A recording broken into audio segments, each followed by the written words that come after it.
नमस्कार मित्रों, मैं अभिषेक सिंह आपके सामने तथागत सिविल सर्विसेज क्लास में फिर से उपस्थित हूं। आज हम लोग यहां पर सौर मंडल के विषय में पढ़ेंगे और जानेंगे कि हमारे जो सौर मंडल के ग्रह हैं उनकी संरचनाएं कैसी हैं, खासतौर से आंतरिक संरचनाएं कैसी हैं।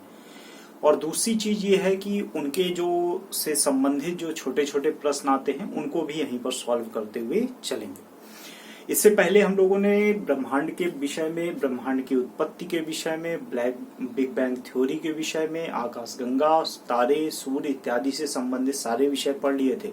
अब ये सौर मंडल एक तरह से अगर कहें तो हमारे इस चैप्टर का अंतिम जो चैप्टर है वो है, क्योंकि इसके तुरंत बाद हम लोग पृथ्वी में प्रवेश कर जाएंगे। पृथ्वी मतलब रहते तो पृथ्वी में ही है, पढ़ने के लिए पृथ्वी में प्रवेश कर जाएंगे और पृथ्वी के साथ ही चंद्रमा या अन्य विषय जो पृथ्वी से संबंधित है वो सारे विषय वहीं पर पढ़ेंगे, यहाँ पर नहीं पढ़ेंगे।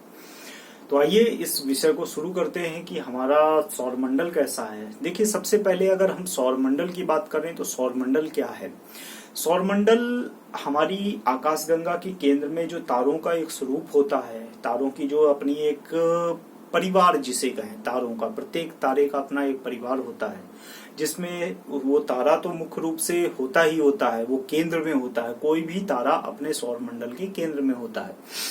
उसके साथ ही विभिन्न प्रकार के ग्रह हो सकते हैं, बहुत सारे उनके उपग्रह हो सकते हैं, बहुत सारे एस्ट्रॉयड या क्षुद्र ग्रह हो सकते हैं, बहुत सारे अन्य प्रकार के पिंड हो सकते हैं, आकाशीय पिंड जो होते हैं वो हो सकते हैं। अर्थात एक बहुत ही विस्तृत संरचना या विस्तृत परिवार हमारी ब्रह्मांड का, जिसे हम सौर मंडल के नाम से जानते हैं।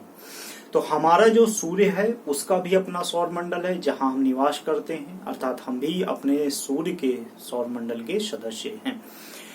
दूसरी चीज, जब हम अपने सूर्य की बात करते हैं तो इसके विषय में ये ध्यान रखिएगा कि इसकी जो ये अपने सौर मंडल के केंद्र में है, अपने सोलर सिस्टम के केंद्र में है और जितने भी ग्रह हैं उसके चारों तरफ लगातार परिक्रमा कर रहे हैं सूर्य की, और अपने अपने अक्ष पर वो घूमते भी रहते हैं और अपनी अपनी कक्षाओं में वो लगातार सूर्य की परिक्रमा भी करते रहते हैं। ये ध्यान रखिएगा, अक्ष पर घूमते हैं और कक्षाओं में वह परिक्रमा करते हैं। दूसरी चीज ये है कि हमारा जो सूर्य है उसकी जब हम उम्र सीमा की बात करते हैं तो वैज्ञानिक कहते हैं कि लगभग 10 अरब वर्ष का हो सकता है, एक अधिकतम संभावना जताई, और उसके निर्माण की स्थिति बताई कि अभी तक उसके 4.6 अरब वर्ष लगभग हुए हैं। तो ये एक बहुत लगभग मध्य उम्र की स्थिति में आने वाला एक तारा बन चुका है और इसकी अपनी संरचना के साथ ही बहुत सारी चीजें जुड़ी हुई हैं, चाहे वो उपग्रह हो चाहे ग्रह हो। अब दूसरी बात करें ग्रहों की, हमारे सौर मंडल के दूसरे जो सदस्य होते हैं, ग्रह एक ऐसी धरातलीय संरचना है। धरातली इसलिए क्योंकि वहां पर हमको धरातल जैसे हमारी पृथ्वी के धरातल में वैसी संरचनाएं मिलती हैं। इनका अपना कोई भी प्रकाश नहीं होता है, यह ना ही कोई प्रकाश उत्सर्जित करते हैं, यह सूर्य से आने वाले प्रकाश से ही चमकते हैं। इनकी जो अपनी संरचनाएं बनती हैं वो सूर्य के प्रकाश के कारण ही हमको दिखती हैं, चाहे वो उनका दिन हो चाहे वो अपनी रात हो, सारी स्थिति। इनके आंतरिक क्षेत्र में हमको धूलकण बहुत बड़ी मात्रा में मिलेंगे और जो भी संरचना है वो सारी की सारी आकाशीय धूल के माध्यम से बनी हुई स्थितियां हैं। ये ज्यादातर ग्रह जो होते हैं उनमें बहुत बड़ी मात्रा में गैसेस मिल सकती हैं। जैसे जितने भी हमारे सौर मंडल के सदस्य हैं उन सभी में लगभग गैसेस हैं, कोई ऐसा ग्रह नहीं है जिसमें गैसेस ना हो। तो ग्रह गैसेस बड़ी मात्रा में हो सकती, लेकिन जीवन होने की संभावना यहाँ पर नहीं है। जीवन के लिए अपना एक वायुमंडल चाहिए, जीवन के लिए एक पर्यावरण चाहिए, जीवन के लिए जो आवश्यक दशाएं हैं वो सभी में नहीं है, केवल और केवल पृथ्वी पर ही हैं। और मंगल या मार्स को लेकर यह संकेत मिलते हैं कि यहाँ पर या फिर जीवन था या फिर भविष्य में उत्पन्न हो सकता है, लेकिन ज्यादातर संभावना ये जताई जाती है कि ये कभी भविष्य था, जीवन था और जो एक प्रक्रिया के माध्यम से समाप्त हो गया। लेकिन ये तो मार्स के गर्भ में ही है, वही बताएगा भविष्य में हमको कि आखिर क्या स्थिति है उसकी, क्योंकि इसको लेकर बहुत सारे रिसर्च होते रहते हैं। लेकिन प्रमुख रूप से केवल एक ही ग्रह है जो पृथ्वी है जहां पर जीवन है, क्योंकि जीवन के अनुकूल जो दशाएं हैं वो सारी की सारी यही मिलती हैं। बहुत सारे जितने भी ग्रह हैं उन सभी ग्रहों का भी अपना एक उपग्रह है या आपका नेचुरल सैटेलाइट है, प्राकृतिक उपग्रह है जो ग्रहों की परिक्रमा करते हैं। जैसे हम अपने पृथ्वी की बात करें तो इसका एकमात्र उपग्रह है जिसे हम लूनर के नाम से जानते हैं, जिसे हम चंद्रमा कहते हैं, चंद्रमा कहते हैं, मून कहते हैं। मून तो सभी को कहते हैं, चंद्रमा सभी को कहते हैं, लेकिन मुख्य रूप से इसको लूनर नाम दिया गया है वैज्ञानिक आधार पर। ध्यान रखिएगा, वैज्ञानिक नाम जो है वो लूनर है। तो ये हमारी पृथ्वी का ही लगातार चक्कर काटता रहता है अपनी एक प्रक्रिया के माध्यम से। तो वो जो संरचनाएं होती हैं जो किसी सूर्य का चक्कर न लगाती हैं, अपने ग्रहों का चक्कर लगा रही होती, वो उपग्रह कहलाते हैं। हमारे सौर मंडल में कुछ क्षुद्र ग्रह पाए जाते हैं। क्षुद्र ग्रह वो ग्रह होते हैं जो या फिर ग्रह की आकृति, जैसे हम 2006 की जो इंटरनेशनल एस्ट्रोनॉमिकल यूनिट की जो संरचना बताई गई, जो उसको लेकर वैज्ञानिकों ने एक परिभाषा निर्धारित की, उस परिभाषा में फिट नहीं बैठते हैं। जैसे प्लूटो उस परिभाषा में फिट नहीं बैठता था, इसीलिए 2006 में इसको परिभाषा से हटा दिया गया। ऐसी उपग्रह जैसी संरचनाएं या ऐसी उपग्रह जैसी संरचनाएं जो ग्रह नहीं बन पाई, वो लगातार भटक रही हैं, हमारे सौर मंडल में ही हैं, हमारे सूर्य का ही चक्कर लगा रहे हैं जैसे अन्य ग्रह लगाते हैं। अर्थात एक प्रक्रिया के माध्यम से वो भी अपनी कक्षा में विचरण कर रहे हैं, लेकिन वो ग्रह नहीं बन पाए। प्लूटो तो फिर भी एक ग्रह के रूप में 2006 तक स्थापित रहा, लेकिन बाकी जो हो सकते हैं जैसे एराइस हो सकता है, जैसे सेरस हो सकता है, तो ये सब ग्रह की संरचना में नहीं आ पाए, न उपग्रह की संरचना में आ पाए, ये क्षुद्र ग्रह हैं।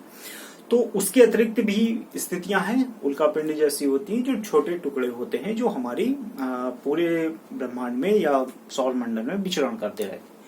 अगर हम सौर मंडल की बात करें तो इस समय हमारे सौर मंडल में 8 ग्रह हैं। ध्यान रखिएगा, 2006 से पहले इनकी स्थिति 9 ग्रह की होती थी, क्योंकि प्लूटो को भी इसमें शामिल कर लिया जाता था, लेकिन अब प्लूटो को इस परिभाषा से हटा दिया गया। कारण ये था प्लूटो को हटाने का, क्योंकि उसकी एक निश्चित दिशा नहीं थी, वो किसी दूसरे अर्थात नेपच्यून की कक्षा को काटता था, और कोई भी ग्रह अपनी ही कक्षा में विचरण करेगा, दूसरे की कक्षा में प्रवेश नहीं करेगा। जबकि प्लूटो क्या था, नेपच्यून की कक्षा को काट रहा था। दूसरा ये था कि उसका जो चंद्रमा का साइज था वो ग्रह के साइज से बड़ा था, तो सीधा सा मतलब है चंद्रमा उसका ज्यादा बड़ा है और ग्रह छोटा था। तो ऐसी कुछ और बातें थी, विशेषताएं थी, जिसकी वजह से उसको इस परिभाषा से हटा दिया गया। बाकी ये आपके कुल 8 ग्रह हैं, और जो क्रम से हैं, अगर क्रम हम देखें तो इसमें सूर्य से क्रम में, जैसा प्रश्नों में अक्सर आता है सूर्य से क्रम में बताने का, तो सबसे पहले बुध पड़ता है, मरकरी। दूसरे नंबर पर सूर्य से क्रम की बात करते हैं, शुक्र होता है, वीनस। तीसरे नंबर पर पृथ्वी है, अर्थ। चौथे नंबर पर मंगल है, मार्स। पांचवें नंबर पर बृहस्पति है, जुपिटर। छठे नंबर पर शनि है, सैटर्न। उसके बाद नेपच्यून, यूरेनस है, और फिर 8वें नंबर पर नेपच्यून है। यूरेनस को अरुण भी कहते हैं और नेपच्यून को वरुण भी कहते हैं। और फिर उसके बाद आपका प्लूटो जिसको हटा दिया गया, अब वो क्षुद्र ग्रह या एस्टेरॉइड के रूप में स्थापित है। और उसके बाद एक कूपर बेल्ट पाई जाती है, अर्थात हमारे सौर मंडल का क्षेत्र वहां पर समाप्त हो जाता है। और कूपर बेल्ट जैसे ही पार होती वैसे ही एक क्षुद्र ग्रह मिलता है जो हमारे ही सौर मंडल का ही भाग है, लेकिन वो कूपर बेल्ट में स्थित है, एराइस जो है वो वहां पर स्थापित है। तो ये एक क्रम का स्वरूप है। जब हम आकृति के रूप में देखते हैं कि आखिर कौन सा बड़ा और कौन सा छोटा, तो इसका भी अपना क्रम है। तो जब हम, जैसा मैंने कहा कि जब हम साइज के हिसाब से देखेंगे, तो इससे पहले तो क्रम के हिसाब से था, साइज के हिसाब से नंबर 1 पर सबसे बड़ा जो है वो आपका बृहस्पति, साइज आकार के हिसाब से सबसे बड़ा है, सबसे बड़ा। हमारी पृथ्वी से तो लगभग 1300 गुना बड़ा है, अर्थात 1300 पृथ्वी बृहस्पति के भीतर समा सकती है। दूसरे क्रम में आता है शनि, तीसरे में आता है यूरेनस, चौथे पे आता है नेपच्यून। ध्यान रखिएगा, पहले पे बृहस्पति, दूसरे पे शनि, तीसरे पे यूरेनस, चौथे पर नेपच्यून आता है, ये क्रम में है। 5वें पर आकार में पृथ्वी आता है, आकार के हिसाब से पृथ्वी 5वें स्थान पर है, 6ठे स्थान पर शुक्र है, 7वें स्थान पर मंगल है और 8वें स्थान पर बुध है। तो ये क्रम जो है वो आपका साइज के आधार पर क्रम है, सूर्य से क्रम नहीं। सूर्य से दूरी का क्रम तो ये सीधा सीधा चित्र ही बना है जो सूर्य से दूरी का क्रम है। अब दूसरी स्थिति ये है कि इन बुध, शुक्र, पृथ्वी और मंगल, इन्हें हम आंतरिक ग्रह कहते हैं, इन्हें हम पार्थिव ग्रह कहते हैं, इन्हें हम टेरेस्ट्रियल प्लैनेट कहते हैं। आंतरिक ग्रह कहते हैं, इनर प्लैनेट कहते हैं, पार्थिव ग्रह कहते हैं या टेरेस्ट्रियल प्लैनेट कहते हैं। ध्यान रखिएगा कौन कौन से, आपका बुध है मरकरी, शुक्र है वीनस, पृथ्वी है अर्थ और मंगल है आपका मार्स। ये 4 है। उसके बाद ये पूरी की पूरी एक एस्टेरॉइड की लेयर है, एस्टेरॉइड लेयर या क्षुद्र ग्रह पट्टी पाई जाती है। तो ये प्रश्न अक्सर पूछा जाता है, क्षुद्र ग्रह पट्टी किन ग्रहों के बीच में पाई जाती है? तो मंगल और बृहस्पति के बीच में क्षुद्र ग्रह पट्टिका पाई जाती है। एस्टेरॉइड लेयर जो है वो मंगल और बृहस्पति के बीच में पाई जाती है। इसके बाहर के जो ग्रह हैं उन्हें हम बाहरी ग्रह, आउटर प्लैनेट या जोवियन ग्रह कहते हैं। जोवियन ग्रह हम जुपिटर के नाम के आधार पर उसी की तरह की स्थिति है इस वजह से। जिनमें जोवियन ग्रह या बाहरी ग्रह में कौन कौन से? बृहस्पति है, शनि है, यूरेनस है और नेपच्यून है।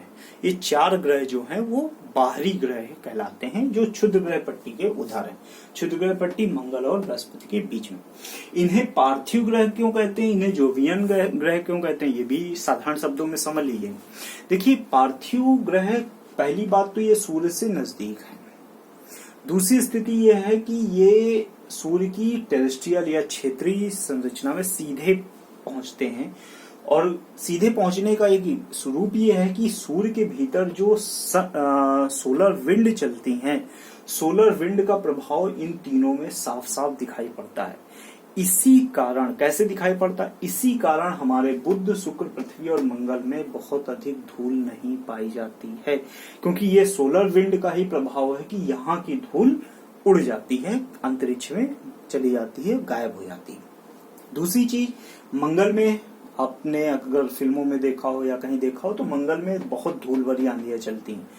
पृथ्वी में बहुत कम चलती हैं मंगल की अपेक्षा, शुक्र में बिल्कुल नहीं चलती हैं और बुध में भी बिल्कुल नहीं चलती हैं।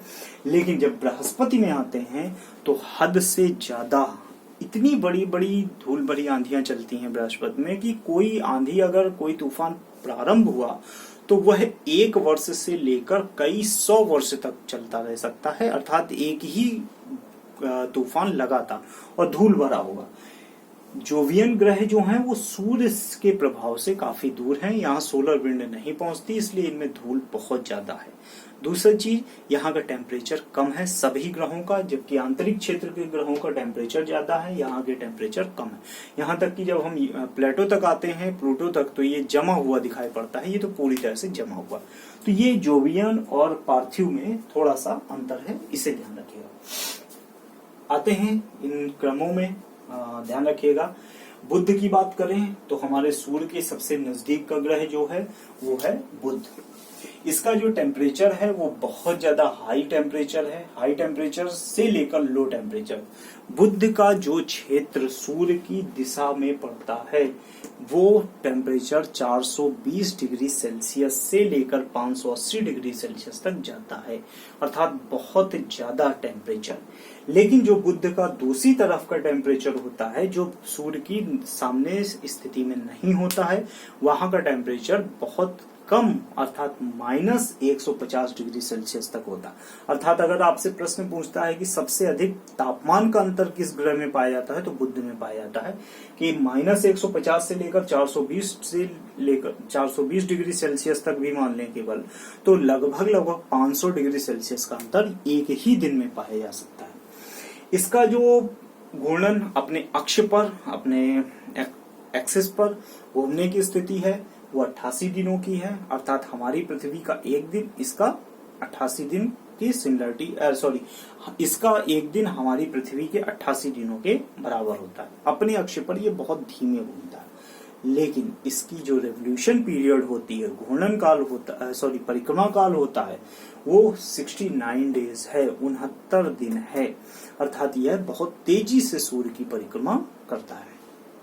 इसका कोई उपग्रह नहीं है और ये ठोस कार्बन क्योंकि जला हुआ ग्रह ऐसा दिखाई पड़ता है, ये स्थिति।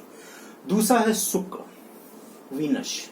नाम से ही समझ जाइए वीनस है, सौंदर्य है, यूरोपीय देवी का नाम, जो बहुत सुंदर देवी मानी जाती थी, सौंदर्य की देवी मानी जाती थी, उन्हीं के नाम के आधार पर इसका नाम है शुक्र। शुक्र को आपको देखना है तो आप शुक्र दो समय आपको अक्सर दिखाई पड़ता है। शाम के समय में शुक्र हमेशा आपको पश्चिम में दिखाई पड़ेगा, इसीलिए सांझ का तारा कहलाता है। और सुबह के समय में यह हमेशा आपको पूर्व की दिशा में दिखाई पड़ेगा, इसीलिए इसे भोर का तारा भी कहते हैं। सांझ का तारा भी और भोर का तारा भी। हालांकि कभी कभी ये नहीं भी दिखाई पड़ता, ये तो पृथ्वी की अपनी परिक्रमा की गति की स्थिति के आधार पर होता है। दूसरी चीज है, यह हमें पृथ्वी से चंद्रमा के बाद, हमारा जो चंद्रमा है, लूनर है, उसके बाद सबसे ज्यादा चमकता हुआ दिखाई पड़ता है। अगर आपको कभी भी पश्चिम दिशा में बहुत तेजी से शाम को 6-7 बजे के आसपास चमकता हुआ कोई तारा ऐसा दिखाई पड़े, वो तारा नहीं है, वो शुक्र ग्रह है। इसी तरह सुबह के समय 4-5 बजे के आसपास, 6 बजे के आसपास आप भोर का तारा कहलाता है, पूर्व दिशा में देखिए तो वहां पर भी चमकता हुआ आपको दिखाई पड़ेगा। दूसरी चीज ये है कि इसका परिक्रमा पथ अलबेला है। बाकी ग्रहों की अपेक्षा यह पूर्व से पश्चिम की ओर अपना परिक्रमा करता है सूर्य की, जबकि बुध जो है वो पश्चिम से पूर्व की ओर, पृथ्वी पश्चिम से पूर्व की ओर, मंगल पश्चिम से पूर्व की ओर, बृहस्पति, शनि, यूरेनस, ये सब पश्चिम से पूर्व की ओर चलते हैं। लेकिन शुक्र जो है वो पूर्व से पश्चिम की ओर चलने वाला ग्रह है। दूसरा, यह 96% कार्बन है, कार्बन डाइऑक्साइड है इसके भीतर, अर्थात ये जला हुआ ऐसा दिखाई पड़ता है, काले रंग का भी दिखाई पड़ता है। और यही कारण है कि इसकी रिफ्लेक्शन बहुत ज्यादा तेज है, इसलिए बहुत ज्यादा चमकता है।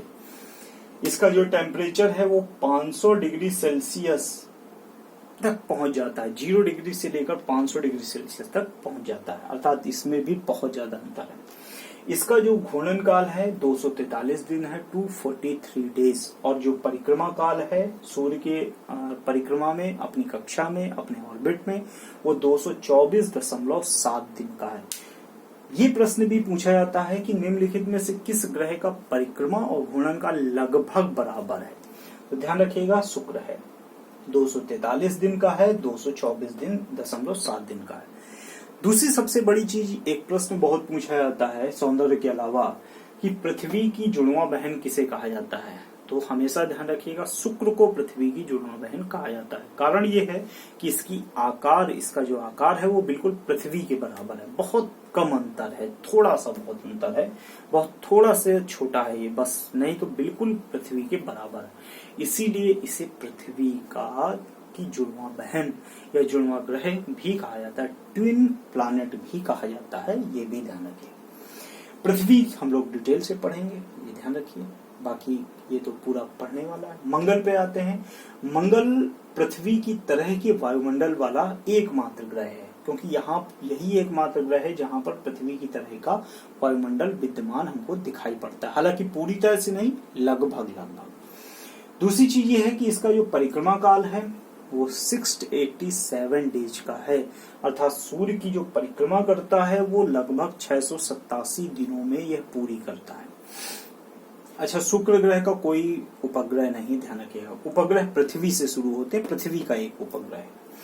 मंगल की दूसरी बात यह है कि इसका जो घूर्णन काल है, अर्थात इसका एक दिन जो होता है अपने अक्ष पर, यह जो घूमता है अपने एक्सिस पर, जो ये घूमता है, घूर्णन करता है, वो 24 घंटे 37 मिनट 23 सेकंड का है, अर्थात हमारी पृथ्वी के लगभग बराबर 24 घंटे 37 मिनट और 23 सेकंड का है।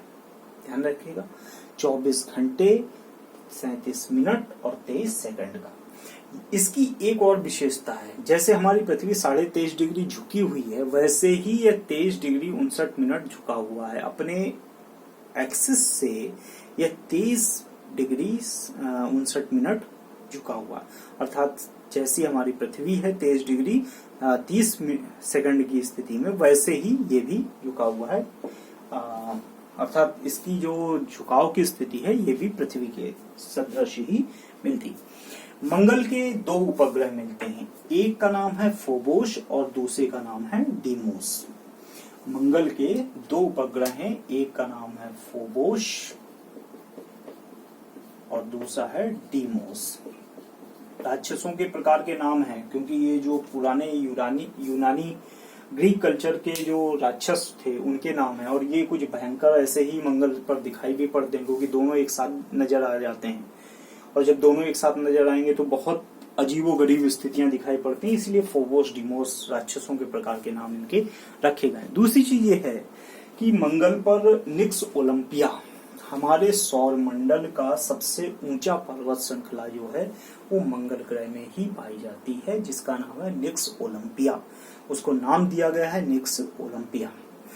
दूसरी चीज ये है कि इसमें नदियों की संरचनाएं पाई जाती हैं, नहरों की संरचनाएं पाई जाती हैं। अभी हाल में ही जो हमारा मंगल ग्रह छोड़ा गया था, मंगल ग्रह ने जो वहां की संरचनाएं, धरातलीय संरचनाओं की जानकारी दी, उसके आधार पर यह भी बताया कि यहाँ पर कहीं ना कहीं आपकी मीथेन गैस भी है, यहाँ पर अन्य गैसेस भी हैं, वहां के तत्वों के विषय में भी बताया जो मंगल ग्रह 2014 में गया था।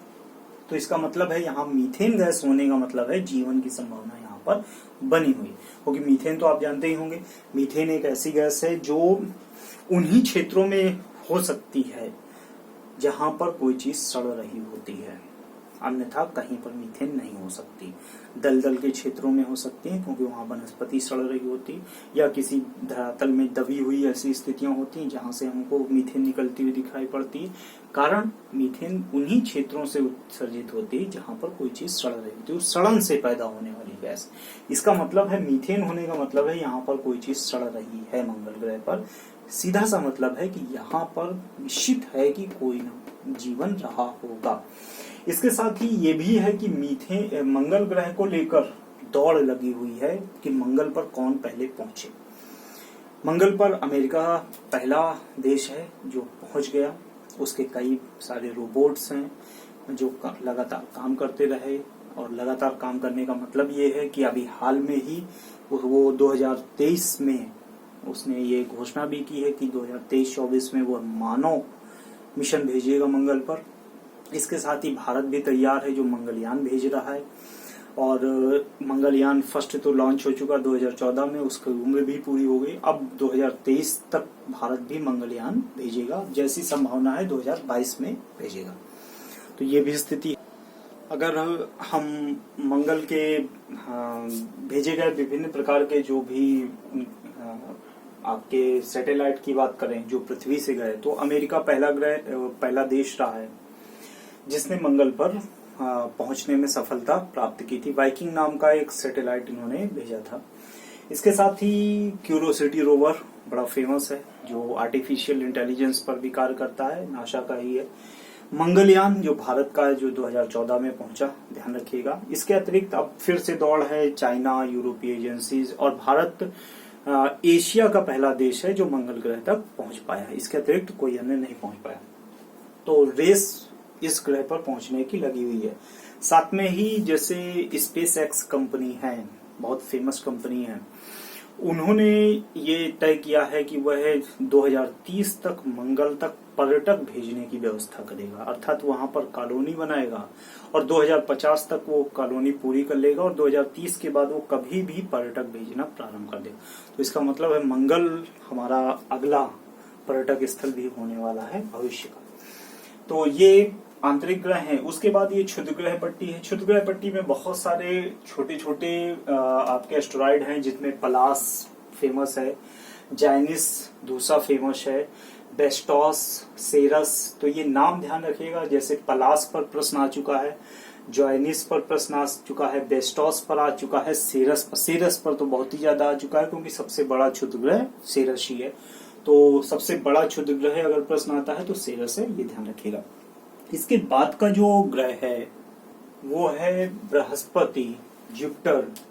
सबसे बड़ी चीज ये है कि जो जुपिटर है इसकी बात करें तो हमारी पूरे के पूरे सौरमंडल का जुपिटर सबसे बड़ा ग्रह है।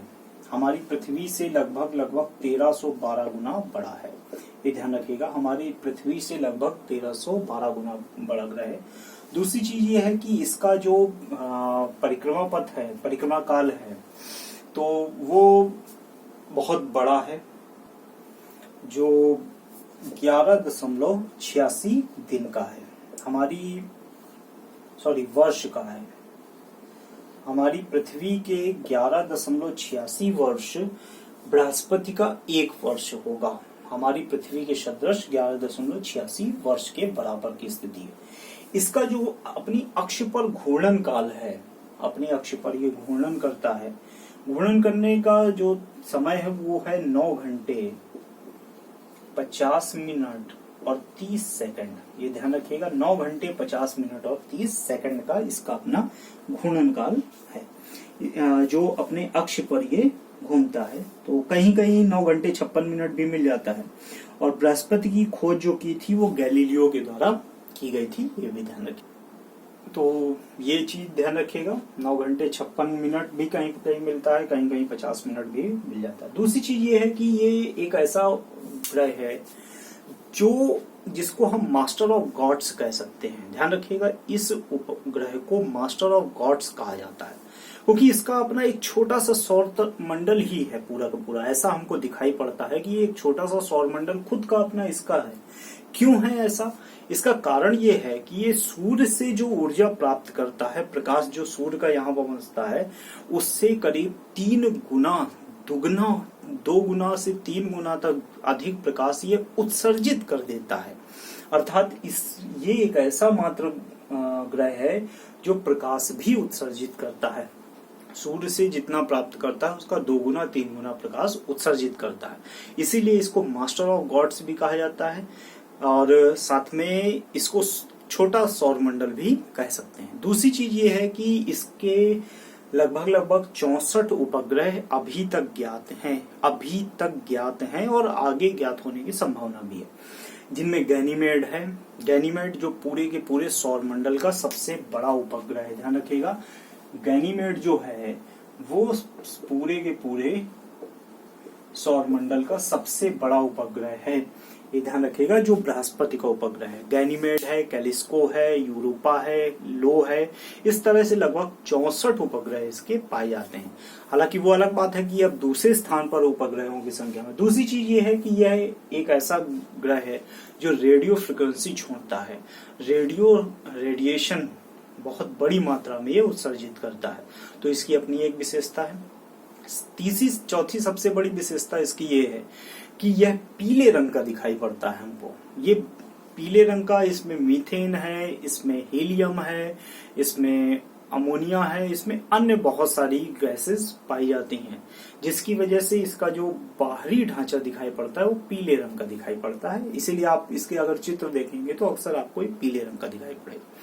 और ये हमको बर्फ का एक गुब्बारा ऐसा दिखाई पड़ता है कि गैस का एक गुब्बारा की गैस बहुत सारी आच्छादित है वैसा।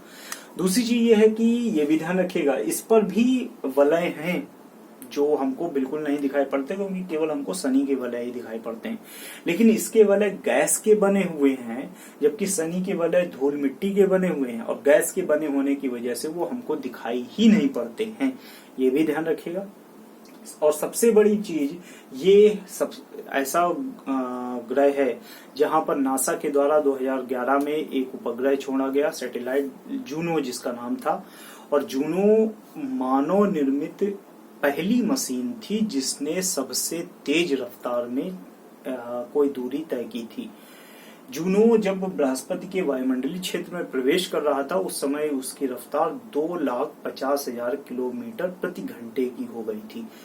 2,50,000 किलोमीटर प्रति घंटे की रफ्तार। इसका मतलब पूरी ही मानव निर्मित वस्तुओं में सबसे तेज रफ्तार पाने वाली कोई वस्तु है वो थी जूनो। हालांकि वो मिशन समाप्त हो चुका है, क्योंकि उसने बहुत सारा अपना एक सफलतम काम किया था। तो ये ध्यान रखिएगा। इसके बाद आपका शनि है। शनि हमारी एक ऐसा ग्रह जो हमारी भारतीय लोगों की कुंडली में अक्सर दिखाई पड़ता है।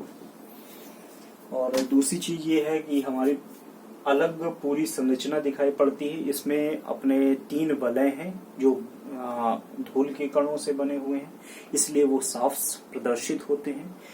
दूसरी चीज ये है कि शनि सबसे अधिक उपग्रह वाला ग्रह है।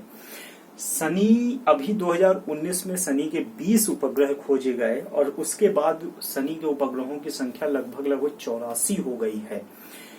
पहले बृहस्पति नंबर 1 पर था, करीब 66 के आसपास इसके उपग्रह थे, 66 के आसपास। लेकिन अब फिर से शनि हो गया है। शनि के लगभग 84 उपग्रह हैं क्योंकि 2019 में इसके 20 नए उपग्रह खोजे गए। और अगर हम शनि के परिक्रमा की बात करें, जो सूर्य के सदृश परिक्रमा करता है, रेवोल्यूशन, तो ये ध्यान रखिएगा 29 वर्ष 5 महीने का है। शनि 29 वर्ष हमारी पृथ्वी के वर्ष के सदृश 29 वर्ष 5 महीने में ये सूर्य की एक परिक्रमा पूरी करता है। और इसका जो अपनी अक्ष पर घूर्णन है तो वो 10 घंटे 40 मिनट का है। ये ध्यान रखिएगा, 10 घंटे 40 मिनट का घूर्णन है और 29 वर्ष 5 महीने का इसका परिक्रमा पथ है और सबसे अधिक उपग्रह वाला है।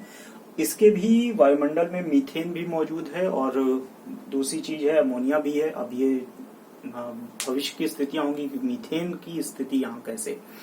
नासा का यहाँ बड़ा प्रसिद्ध सैटेलाइट गया था जिसका नाम था कैसिनी, और कैसिनी ने बहुत सुंदर चित्र इसके खींचे थे और अंत में कैसिनी जाकर इसके वायुमंडलीय क्षेत्र में प्रवेश करके नष्ट हो गया क्योंकि उसका जीवन काल पूरा हो गया था। दूसरी चीज ये है कि इसको लेकर बहुत सारे उपग्रह लगातार सैटेलाइट भेजे गए हैं।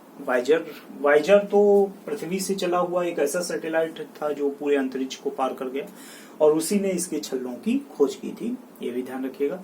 इसका सबसे बड़ा जो उपग्रह है, जो शनि का उपग्रह है, वो है टाइटन है। इसके अलावा 84 अन्य उपग्रह पाए जाते हैं।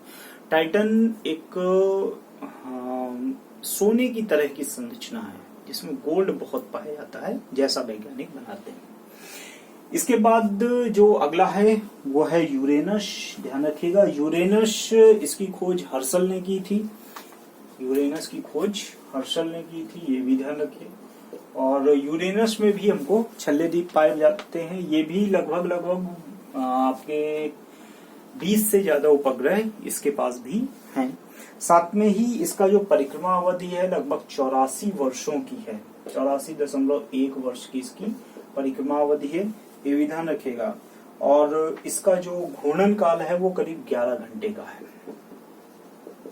इसका जो घूर्णन काल है वो 11 घंटे का है और इसकी परिक्रमा अवधि जो है लगभग 84 दिन की है, ये ध्यान रखिएगा। ये भी थोड़ा सा अलग ग्रह है और ये एक ऐसा, इस पर एक प्रश्न आया है कि लेटा हुआ ग्रह किसे कहते हैं। तो ध्यान रखिएगा, यूरेनस जो है वो लेटा हुआ ग्रह सदृश दिखाई पड़ता है, जैसे लेटा हुआ या कहीं पर रखा हुआ कोई स्थिति है, ऐसा हमको दिखाई पड़ता है। सबसे प्रमुख चीज ये है इसकी परिक्रमा की दिशा। यूरेनस शुक्र के बाद ऐसा ग्रह है जो पूर्व से पश्चिम दिशा की ओर गति करता है। इसके अलावा बाकी सारे के सारे पश्चिम से सूर्य पूर्व की ओर जाते हैं, लेकिन शुक्र और यूरेनस ऐसे हैं जो पूर्व से पश्चिम की ओर गति करते हैं। ध्यान रखिएगा, ये यूरेनस है जिस पर बहुत ज्यादा कुछ डिटेल में आपसे नहीं पूछने वाला। इसके बाद है नेपच्यून जो हमारे सौर मंडल का सबसे अंतिम ग्रह है और इसमें भी वलय पाए जाते हैं। इसमें भी बहुत सारे आपके उपग्रह हैं छोटे छोटे, ध्यान रखिएगा। लगभग इसके 8 उपग्रह पाए जाते हैं। इसका जो टेम्परेचर है वो सभी ग्रहों में सबसे ज्यादा है, ये भी ध्यान रखिए। सभी ग्रहों में इसका जो टेम्परेचर है वो सबसे ज्यादा है। सभी ग्रहों का मतलब सबसे कम है, सबसे कम है, -248 डिग्री सेल्सियस तक है। तो इसका टेम्परेचर बहुत ही ज्यादा कम है क्योंकि इसकी दूरी सूर्य से बहुत ज्यादा है। इसमें भी वलय है। दूसरी चीज 8 उपग्रह है। तीसरी सबसे प्रमुख बात यह है कि इसका जो घूर्णन काल होता है वो 16 घंटे का होता है, अर्थात अपने अक्ष पर ये 16 घंटे में एक दिन और रात की स्थिति बनाता है। और इसकी जो परिक्रमा अवधि है वो लगभग 165 दिन वर्षों की है। हमारी पृथ्वी के सदृश लगभग 165 वर्ष हैं। कई ऐसी किताबें हैं जिनमें 164 वर्ष है, तो 164 165 के बीच की स्थिति, तो 165 वर्ष लगभग है। और ये भी पश्चिम से पूर्व की ओर गति करता है। तो ये हमारे ग्रह हैं और उपग्रह इन्हीं के हैं। इसमें आपका प्लूटो में कई सारे उपग्रह इसके भी हैं, लेकिन यह अपने उपग्रहों से छोटा है, जमा हुआ है, इसलिए अब इसको एस्टेरॉयड कहा जाता है, क्षुद्र ग्रह कहा जाता है, ना कि अब इसको ग्रह कहा जाता है। और क्षुद्र ग्रहों में सबसे बड़ा क्षुद्र ग्रह इस समय प्लूटो ही है। इस बेल्ट में जो सबसे बड़ा और क्षुद्र ग्रह पाया जाता है वो सेरस पाया जाता है। प्लूटो के बाद एक लेयर है जहां पर हमारा सौरमंडल समाप्त होता है, और वो है कूपर बेल्ट कहलाती है। कूपर बेल्ट को जैसे ही हम पार करते हैं हमारा सौरमंडल खत्म होता है, क्योंकि सूर्य की रोशनी कूपर बेल्ट के बाहर नहीं जा पाती। लेकिन कूपर बेल्ट पर ही एक क्षुद्र ग्रह मौजूद है जो बड़ा प्रसिद्ध है, एराइस। तो ध्यान रखिएगा, ये भी वो कूपर बेल्ट पर मौजूद है। ये हमारे सौरमंडल की सारी स्थितियां हैं, सौरमंडल के सारे ग्रह हैं, उनसे संबंधित सारे प्रश्न हैं जो आपसे पूछे जा सकते हैं, पूछे जाने की संभावना है, ये ध्यान रखिएगा। लाल ग्रह मंगल को कहते हैं, पीला ग्रह बृहस्पति को कहते हैं, नीला हरा ग्रह यूरेनस और हरा यूरेनस, हरा नीला नेपच्यून को कहते हैं। ये सब ध्यान रखिएगा, छोटे छोटे पॉइंट है। और नीला ग्रह जो कहलाता है केवल, वो कहलाता है पृथ्वी। इसको हम लोग अगली क्लास में पढ़ेंगे। जाते जाते एक चीज और ध्यान रखिएगा कि पृथ्वी से छोड़ा गया एक उपग्रह सैटेलाइट जो आर्टिफिशियल नासा के द्वारा, वो था वायेजर 1 1976 में। और वायेजर 1 पहला ऐसा मानव निर्मित कोई मशीन है, उपग्रह है, कोई वस्तु है जिसने इन सभी ग्रहों की रेंज को पार करते हुए कूपर बेल्ट को भी वो पार करके आगे निकल गया है। अब वह भविष्य की अपनी यात्रा पर निकल गया है, और वो भविष्य में बताएगा कि उसने क्या क्या देखा। बता पाएगा कि नहीं, क्योंकि अब वहां से सिग्नल आने की संभावना बहुत सीमित हो चुकी है, या कहें कि 0 हो चुकी है। लेकिन आएंगे कि नहीं ये तो भविष्य बताएगा। उसी की खोज में एक दूसरा सैटेलाइट वायेजर 2 भेजा गया, जो इस समय आपका ये यूरेनस के एरिया को क्रॉस कर रहा है, मतलब वो भी बिल्कुल कूपर बेल्ट के बिल्कुल नजदीक पहुंचने वाला। और भविष्य में हो सकता है 8-10 वर्षों बाद वो कूपर बेल्ट को पार करके वो भी निकल जाए। अर्थात वायेजर 2 दूसरा सैटेलाइट होगा जो हमारी सौरमंडल को क्रॉस कर जाएगा। और उस वायेजर 1 वायेजर 2 में पृथ्वी के बहुत सारे सुंदर चित्र, जानवरों के, पक्षियों की आवाजें, बहुत सारे लोगों की, गायकों की आवाजें, सब कुछ संग्रहित की गई हैं कि अगर मान लीजिए कोई उनको पकड़ता है तो फिर अगर उसको पकड़कर वो देखने की कोशिश करता है, अगर कहीं पर कोई अन्य व्यक्ति या कोई एलियन या जीवन है तो वह उसको देखेंगे, समझेंगे और हमारी पृथ्वी तक हमसे संपर्क करने का प्रयास करेंगे। इसीलिए उसमें इन सब चीजों की व्यवस्था की गई जो लगातार चल रहे हैं। और ये भी ध्यान रखिए कि कोई भी सैटेलाइट जो छोड़ा जाता है वो सौर ऊर्जा से चलता है। और सबसे बड़ी स्थिति यह है कि कूपर बेल्ट को पार करने के बाद अब वो वायेजर 1 और वायेजर 2 जो पहुंचने वाला है उसमें सौर ऊर्जा समाप्त हो रही होगी, क्योंकि वहां तक अब सूर्य की रोशनी नहीं पहुंच रही होगी। अब ये स्थिति है कि वो कैसे चलेंगे, कैसे स्थितियां सिग्नल देंगे, ये तो भविष्य बताएगा।